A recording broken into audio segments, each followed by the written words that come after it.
Jy weet as ek met party ouens praat oor die crazy goed wat ek al gesien het wanneer ons duiwels uit mense uitdryf en hoe die manifestasies lyk, sê seker ouens, hulle kan nie na dit luister nie, dit is vir hulle te erg. Ander ouens sê jy sal hare staan eintlik in hulle nek. Party mense sê net vir my hulle glo nie in dit nie, dis eenvoudig net nie waar nie. En net omdat jy dit nie glo nie, beteken nie dis nie waar nie. Ek onthou 'n hele paar jaar terug sit ek by die huis eendag my woonstel in 'n ou bel my, sê vir my ek moet kom daar na hom toe. Ek moet 'n duiwel uit my dryf. En ek sê vir hom, hoe weet jy het 'n duiwel? Hy sê nee, want as hy so stap, al die honde blaf vir hom. Die mense kan dit nie sien nie, maar die honde kan dit sien. Daar's 'n ding wat hierso tussen sy bene hang en dis geestelik. Die honde kan dit sien. In my manlike brein verskoon my tog, dink ek vir myself, maar daar moet 'n ding tussen jou bene hang, jy is 'n man. En ek vra vir hom, waar kan ek hom kom sien? En hy gee vir my die adres, maar dis 'n winkel. En hy is by sy werk. En ek kom maar aan, en nou sit 'n winkel van 'n klomp Indian ouens daarso, en ek sê toe vir hulle, maar hulle moet hierdie deur toesluit, want as ons nou hier ingaan, gaan die duiwels vlug. En eers lag hulle vir my en sê vir my, nee, hulle sluit hulle winkel. En as jy enige Indian besigheidsman ken, jy kan maak wat jy wil, daai winkel is op elke dag oop. En ek het niks teen dit, ek love besigheidsmanne wat soos dit dink. En ek sê vir my, okay, kom stap gou agtertoe. En ons gaan agtertoe, en hierdie ou gaan sit op sy knieë, lig sy hande op, en hy begin worship. Hy prys die Here, hy loof die Here, hy prys sy naam. En ek staan en bid verder. My broer is saam met my, hy wou eers nie gaan nie. Sy aanstaande vrou op daai stadium is saam met my, sy wil baie graag sien, sy het nog nooit in haar lewe so iets gesien nie, en sy het so blasvel. En daai dag, toe skrik sy vir haar dat sy bleek is, lyk soos 'n A4 papier. Maar ons almal staan daar so en bid. En ek glo, julle sal nie glo as ek vir julle sê nie.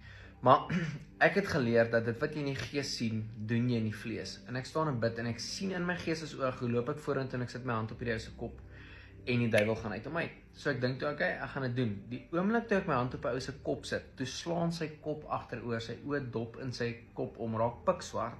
Hy begin skree, sy voete skiet agteruit, sy hakke raak die grond, sy kop raak die grond en sy lyf maak 'n boog. Dit lyk of iemand 'n hand onder hom sit om hom te gooi.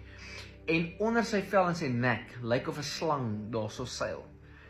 En ek sê, uit jou duiwel, en ek het my hand op sy bors en ek druk hom af en daai ou skree en gaan te kere en ek sê die atmosfeer, die atmosfeer soos hoe dit die suurstof daar binnekant, ek weet nie om dit te beskryf nie, het so dik geraak dat dit voel jy kan aan dit vat en dit het soos dood geryk, letterlik in sekondes gebeur, verander daai hele atmosfeer. Mense, laat ek vir julle sê, julle het nog nooit gesien hoe sluit iemand sy winkel so vinnig toe soos daai dag. Daai man het hulle winkel toegesluit. Hulle loer om die hoekie. Ek en my broers besig om 'n duiwel uit te dryf. En ek onthou hoe iemand vir my gesê het dat as hulle nie, en nou moet jy weet, ek het gevat als wat ek kan kry. En ek kan dit nie altyd vir jou back met skrif nie. Ek weet nie hoe nie, al wat ek geweet het, dit het gewerk. Maar ek onthou daai tyd, iemand het vir my gesê, as hulle nie die duiwel uitkry nie, die Bybel sê dat wanneer die duiwels uitgedryf is, dan het Jesus hulle na droë plekke toe gestuur. Hulle het na droë plekke toe gegaan, hulle hou nie van water nie. Dan het die ouens oor 'n glas water gebid en vir hulle gesê drink. En ek sê toe bring net vir my 'n glas water in 'n emmer. En hulle bring vir my 'n glas water in 'n emmer. Ek bid oor die glas water. Ek sê vir ou drink, hy keer, hy wil nie drink nie. Ek sê vir hom in die naam van Jesus drink. Toe hy drink, toe kom hy op vorentoe en hy begin gooi in daai emmer op bloed en goed wat lyk soos mopani wurms, letterlik in daai emmer gooi hy dit op. En daarso is daai ou vry. Ek vra vir hom as jy al gedoop. Hy sê nee, hy's nog gedoop nie. Ek sê maar kom, ek skiet gooi af rivier toe, dan kry ek hier daarso en dan doop ek jou. Ek doop hom daai dag, hy's heeltemal totaal vry. Ek kom vra, hoe het hierdie gebeur? Want hy is 'n kind van die Here, hy glo in God, hy love Jesus, hy praat in ander tale, al die goed is 'n realiteit in sy lewe. En ek kom vra maar, hoe het hierdie gebeur? Toe sê hy baie siek geraak, nie gesond geraak nie, na 'n toerdokter toe gegaan en moetie gedrink. Nou ek wil vir jou iets sê vandag. Ek weet nie wat jou doktrin of jou teologie rondom hierdie ding is nie. Ek kan dit nie verduidelik nie, ek het nie 'n teologie rondom dit nie, maar ek het my eie oë gesien hoe iemand na 'n ander vorm of ander source toe gegaan het om bevryding en genesing te ontvang en het dit oop deur gemaak vir die vyand in daai persoon se lewe. Nou ek weet nie waar jy gaan nie, ek weet nie wat se sonde in jou lewe het, wat jy mee besig is hier en of jy dink dit sal nie met jou gebeur nie. Die duiwel het 'n liggaam nodig en as jy vir hom toelaat, dan gee jy vir hom wettiglike reg in jou eie lewe om 'n plek in jou lewe te kan kry. Nou ek sê nie elke ou te duiwel wat sonde in lewe het nie. Al wat ek sê is, dit is moontlik. En daai dag het ek gesien hoe 'n slang onder 'n ou se vel seil, hoe hy bloed opgooi en goed soos mopani wurms. en onmiddellik vry geraak, omdat hy een ding gedoen het. Hy het na 'n toerdokter toe gegaan vir sy genesing, in plaas van om God te vertrou of wat ook al sy roete moes gewees het.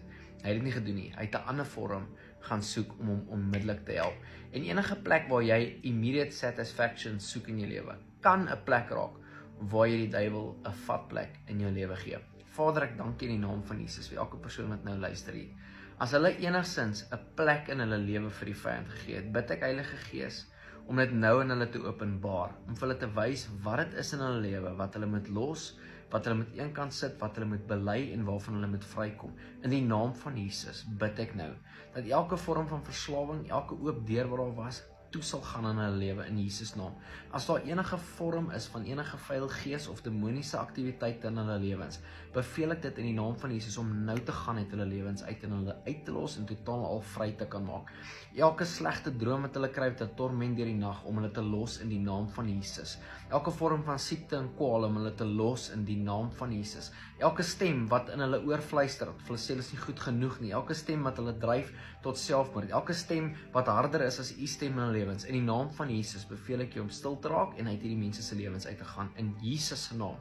Dankie Jesus dat U naam die hoogste naam bo alle name is. Dankie dat ons nie nodig het om na enige iets anders toe te gryp wanneer ons bevryding. U is ons bevryding. U is die een wat ons vrygemaak het, vrygekoop het en ons vryhou in Jesus se naam. Vader, ek kom vandag net na U toe en ek vra dat as daar enige plek is en enige persoon wat hier luister se lewens wat hulle na iets toe gegryp het wat nie U was nie, om onmiddellike plesier te kan kry, dat U dit vir hulle sal wys en hulle dit kan bely vandag en totaal al vry kan wees. Here, U sê dat as ons sonde bely, dan is U regverdig en getrou om ons te vergewe en skoon te was van alle ongeregtigheid.